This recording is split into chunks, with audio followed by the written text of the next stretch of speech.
தேசிய ஜனநாயக கூட்டணிக்கு டிடிவி தினகரன் அழைப்பு விடுத்த நிலையில் அவரை போன்று பாஜகவிடம் சரணடைய வேண்டிய தேவை அதிமுகவிற்கு இல்லை என்று முன்னாள் அமைச்சர் ஜெயக்குமார் பதிலளித்துள்ளார். அதிமுக வரவேற்கின்றார். எங்கள் கூட்டணியை ஏற்று திமுகவை வீழ்த்த நினைக்கின்ற கட்சிகள் அனைவரும் வர வேண்டும், வருவார்கள். சில கட்சிகள் இதன் மூலம் தங்கள் மீது உள்ள அந்த பாவத்தை போக்கிக் கொள்வதற்கு வாய்ப்பு இருக்கிறது. டிடிவி பொறுத்தவரை ஒரு தன்மானத்தை விட்டு எந்த அளவிற்கு அவர் மேல அந்த வழக்குகள் போடப்பட்டு அந்த வழக்குகளிலிருந்து அவர் விடுவிக்கப்பட வேண்டும் என்ற வகையில் இன்னைக்கு பிஜேபி கிட்ட இன்னைக்கு சரண்டர் ஆயிருக்காரு. இன்னைக்கு பிஜேபி கிட்ட ஒரு சரண்டராக ஒருத்தர் அவரும் நீங்க பிஜேபிக்கு வாங்கன்னு சொன்னா, அனைத்து இந்திய அண்ணா திராவிட முன்னேற்ற கழகத்தை பொறுத்தவரை ஒரு தன்மானத்தோடு இயங்குகின்ற இயக்கம். எனவே திரு டிடிவி காலில் போல யார் காலில் விழ வேண்டிய அவசியம் எங்களுக்கு கிடையாது. ஸோ அந்த வகையில் பார்த்தீங்கன்னா பொதுச் செயலாளர் எடுத்த கட்சியினுடைய நிலைப்பாடு பொதுச்செயலாளர் எடுத்தது, அந்த நிலைப்பாடு தான் தொடரும். ஒரே நாடு ஒரே தேர்தல் சட்ட மசோதா குறித்து ஆய்வு செய்யும் நாடாளுமன்ற கூட்டுக்குழுவில் இடம்பெற திமுக சார்பில் எம்பிக்கள் வில்சன் மற்றும் செல்வ கணபதி ஆகியோரின் பெயர் பரிந்துரைக்கப்பட்டுள்ளது. ஒரே நாடு ஒரே தேர்தல் நடைமுறையை அமல்படுத்தும் வகையில் மக்களவையில் மசோதா அறிமுகம் செய்யப்பட்டது. இதற்கு எதிர்க்கட்சி எம்பிக்கள் கடும் கண்டனத்தை தெரிவித்தனர். தொடர்ந்து எடுக்கப்பட்ட வாக்கெடுப்பில் 269 உறுப்பினர்கள் மசோதாவுக்கு ஆதரவாகவும் 196 உறுப்பினர்கள் எதிராகவும் வாக்களித்தனர். பின்னர் இந்த மசோதா நாடாளுமன்ற கூட்டுக்குழுவுக்கு அனுப்பப்பட்டது. இந்த குழுவில் இடம்பெற வேண்டிய உறுப்பினர்கள் பெயர்களை பரிந்துரை செய்ய கட்சித் தலைவர்களுக்கு மத்திய அமைச்சர் கிரண் ரிஜிஜு அறிவுறுத்தினார். அதன்படி திமுக சார்பில் எம்பிக்கள் வில்சன் மற்றும் செல்வ கணபதி ஆகியோரின் பெயர்கள் பரிந்துரைக்கப்பட்டது.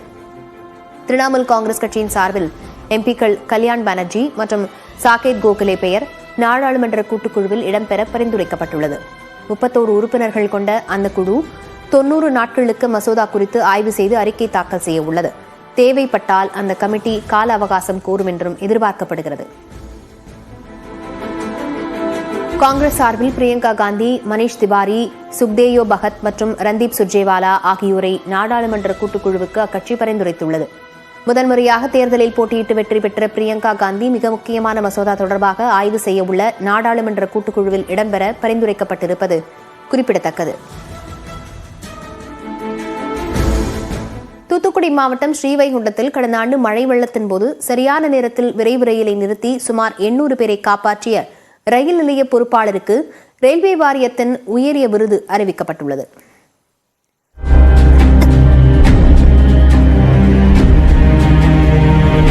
கடந்த ஆண்டு டிசம்பர் மாத பெருவெள்ளத்தில் ஸ்ரீவைகுண்டம் ரயில் நிலையத்தில் சிக்கிக்கொண்ட 800 பயணிகளுக்கு அந்த 3 நாட்கள் வாழ்வின் மறக்க முடியாத திக் அனுபவங்கள் என்றே கூறலாம். நெல்லை, தூத்துக்குடி, தென்காசி மற்றும் கன்னியாகுமரி உள்ளிட்ட மாவட்டங்களில் கடந்த ஆண்டு டிசம்பர் 17ஆம் தேதி அதி கனமழை கொட்டிக் கொண்டிருந்தது. சரியாக அன்று இரவு 8:25 மணிக்கு சென்னை எழும்பூர் நோக்கி தன் பயணத்தை தொடங்கியது 206006 என்ற எண் கொண்ட செந்தூர் விரைவு ரயில். வானத்தை பீய்த்துக் கொண்டு மழை கொட்ட ஸ்ரீவைகுண்டம் ரயில் நிலையம் வரை சென்ற செந்தூர் விரைவு ரயில் வெள்ளத்திற்கு நடுவே திடீரென நிறுத்தப்பட்டது. தண்டவாளத்தில் தண்ணீர் தேங்கியதால் ரயில் நிறுத்தப்பட்டிருக்கலாம் என்று முதலில் பயணிகள் எண்ணியிருந்தனர். மதுரை ரயில்வே கோட்டம் அறிக்கை வெளியிட்ட பிறகுதான் பயணிகளுக்கு தெரிய வந்தது, சில மீட்டர் தூர இடைவெளியில் உயிர் தப்பி உள்ளோம் என்று. ஆம், மழை வெள்ளத்தில் ஸ்ரீவைகுண்டம் செய்துங்கநல்லூர் இடையே சுமார் 12 கிலோமீட்டர் தூரத்திற்கு பாதையில் சரளை கற்கள் வெள்ளை நீரால் அடித்துச் செல்லப்பட்டிருந்தன. இதை வழக்கமான சோதனை பணியின் போது ஸ்ரீவைகுண்டம் ரயில் நிலைய பொறுப்பாளர் ஜாஃபர் அலி கண்டறிந்து உடனடியாக ரயிலை நிறுத்தி சுமார் 800 பேரின் உயிரை காப்பாற்றியிருந்தார். அதன் பின்னர் 3 நாட்கள் வெள்ளம் சூழ்ந்த ரயிலுக்கு நடுவே தவித்துக் கொண்டிருந்த பயணிகளுக்கு நம்பிக்கை அளிக்கும் வகையில் கடும் வெள்ளத்தை கடந்து நியூஸ் 18 தமிழ்நாடு குழு முதல் ஆளாக ஸ்ரீவைகுண்டம் ரயில் நிலையத்தை அடைந்து செய்தி வெளியிட்டது. மீட்பு பணிக்கும் பெரும் பங்காற்றியது. இந்த நிலையில் பெரும் விபத்தை தடுத்து நிறுத்திய ஸ்ரீவைகுண்டம் ரயில் நிலைய பொறுப்பாளர் ஜாஃபர் அலிக்கு ரயில்வேயின் மிக உயரிய விருதான அதிவிசிஷ்ட் ரயில் சேவா புரஸ்கார் விருது அறிவிக்கப்பட்டுள்ளது. ரயில்வே ஊழியர்களின் பணிகளை அங்கீகரிக்கும் விதமாக ஒவ்வொரு ஆண்டும் ரயில்வே துறையில் பணியாற்றும் 100 பணியாளர்களுக்கு இந்த விருது வழங்கப்பட்டு வருகிறது. அந்த வகையில் ஜாஃபர் அலிக்கு வரும் 25ஆம் தேதி கொண்டாடப்படவுள்ள 70வது ரயில்வே வார விழாவில் மத்திய ரயில்வே துறை அமைச்சர் அஸ்வினி வைஷ்ணவ் விருது வழங்க உள்ளார். எக்ஸ்பிரஸ் 18 செய்திகள் சிலவற்றை பார்க்கலாம். திருவாரூர் மாவட்டத்திற்கு தேவையான உரம் கையிருப்பில் இருப்பதாக கூட்டுறவு சங்கங்களின் இணைப்பதிவாளர் தெரிவித்துள்ளார். மாவட்டம் முழுவதும் 4 லட்சம் ஏக்கர் பரப்பளவில் சம்பா சாகுபடி செய்யப்பட்டுள்ளது. வயல்களில் தேங்கிய மழைநீர் மெல்ல மெல்ல வடிந்து இயல்பு நிலை திரும்பிய நிலையில் பயிர்களை வளர்த்தெடுப்பதற்கு தேவையான உரங்களை வாங்க விவசாயிகள் ஆர்வம் காட்டி வருகின்றனர். இந்நிலையில் திருவாரூர் மாவட்டத்தில் மொத்தமுள்ள 137 தொடக்க வேளாண்மை கூட்டுறவு சங்கங்களிலும் தேவையான உரம் கையிருப்பில் இருப்பதாக கூட்டுறவு சங்கங்களின் இணைப்பதிவாளர் சித்ரா தெரிவித்துள்ளார். ராமநாதபுரம் மாவட்டம் திருவாடு அணையில் போதைப்பொருள் எதிர்ப்பு மன்றம் சார்பில் விழிப்புணர்வு நிகழ்ச்சி நடைபெற்றது.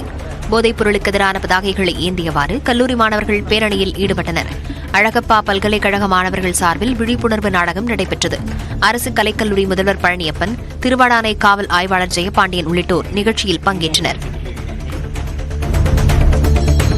நாமக்கல் மாவட்டம் ராசிபுரத்தில் உள்ள நித்திய சுமங்கலி மாரியம்மன் கோவிலில் 108 கலச பூஜை நடைபெற்றது. மழை வேண்டியும் விவசாயம் செழிக்கவும் நடைபெற்ற பூஜையில் பெண்கள் உள்ளிட்ட ஏராளமானவர்கள் கலந்து கொண்டனர். அர்த்தநாரீஸ்வரர் அலங்காரத்தில் காட்சியளித்த அம்மனை கண்டு பக்தர்கள் வழிபட்டனர்.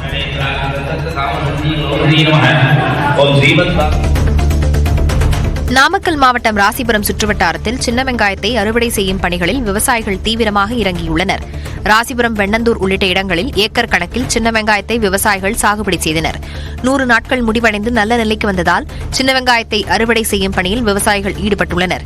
ஏக்கருக்கு 75,000 ரூபாய் வரை செலவு செய்திருப்பதாக விவசாயிகள் தெரிவித்தனர்.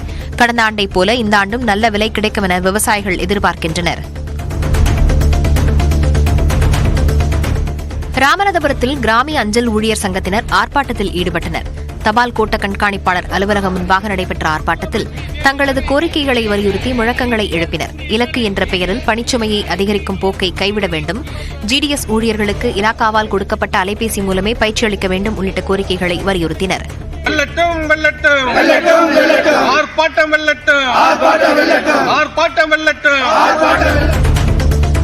ராமநாதபுரம் மாவட்டம் மண்டபம் மீனவர்கள் 3வது நாளாக கடலுக்கு செல்லவில்லை. மண்டபம் வடக்கு கடல் பகுதியான பாக் ஜலசந்தியில் மணிக்கு 55 முதல் 65 கிலோமீட்டர் வேகத்தில் காற்று வீசுவதால் மீனவர்கள் கடலுக்கு செல்ல வேண்டாம் என மீன்வளத்துறை அதிகாரிகள் அறிவுறுத்தினர். இதனால் 800 விசைப்படகுகள், 1000 நாட்டுப் படகுகளை கரையோரத்தில் பாதுகாப்புடன் மீனவர்கள் நிறுத்தி வைத்துள்ளனர். 3 நாட்களாக கடலுக்கு செல்லாததால் வாழ்வாதாரம் பாதிக்கப்பட்டிருப்பதாக கூறும் மீனவர்கள் உரிய நிவாரணம் வழங்க வேண்டும் என கோரிக்கை விடுத்துள்ளனர். விழுப்புரம் மாவட்டம் வானூர் அருகே பெஞ்சல் புயல் மழை வெள்ள பாதிப்புக்கு உரிய நிவாரணம் வழங்கவில்லை என குற்றஞ்சாட்டி பொதுமக்கள் போராட்டத்தில் ஈடுபட்டனர். குன்னம் கிராமத்தில் வீடுகள், பயிர்கள் உள்ளிட்டவை கடுமையாக சேதமடைந்திருக்கும் நிலையில் புதுச்சேரி திண்டிவனம் தேசிய நெடுஞ்சாலையில் பொதுமக்கள் அமர்ந்தும் படுத்தும் மறியல் போராட்டம் நடத்தினர். பேச்சுவார்த்தை நடத்தியும் பொதுமக்கள் கலையாத காரணத்தால் அவர்களை இழுத்துச் சென்று காவல்துறையினர் கைது செய்தனர். அப்போது பெண் ஒருவரை பெண் காவலர் தள்ளிவிட்டதாக கூறி போராட்டக்காரர்கள் வாக்குவாதத்தில் ஈடுபட்டனர். பின்னர் 1 வாரத்துக்குள் நடவடிக்கை எடுக்கப்படும் என உறுதியளித்ததை அடுத்து போராட்டம் கைவிடப்பட்டது. புத்தாண்டையொட்டி பாமக சிறப்பு பொதுக்குழு கூட்டம் வரும் 28ஆம் தேதி நடைபெறும் என்று கட்சியின் தலைவர் அன்புமணி ராமதாஸ் அறிவித்துள்ளார். புதுச்சேரி நாவற்குளம் நெடுஞ்சாலையில் உள்ள சங்கமித்ரா திருமண அரங்கத்தில் காலை 10 மணிக்கு புத்தாண்டு பொதுக்குழு கூட்டம் நடைபெறும் என்று அவர் தனது அறிக்கையில் தெரிவித்துள்ளார். 2024ஆம் ஆண்டுக்கு விடை கொடுப்போம், 2025ஆம் ஆண்டை வரவேற்போம் என்ற தலைப்பில் பாமக நிறுவனர் ராமதாஸ் தலைமையில் பொதுக்கூட்டம் நடைபெறும் என்றும் 2024இல் மேற்கொண்ட வளர்ச்சிப் பணிகள் குறித்தும் 2025இல் மேற்கொள்ள வேண்டிய பணிகள் குறித்தும் விவாதிக்கப்படும் என்றும் அன்புமணி தெரிவித்துள்ளார்.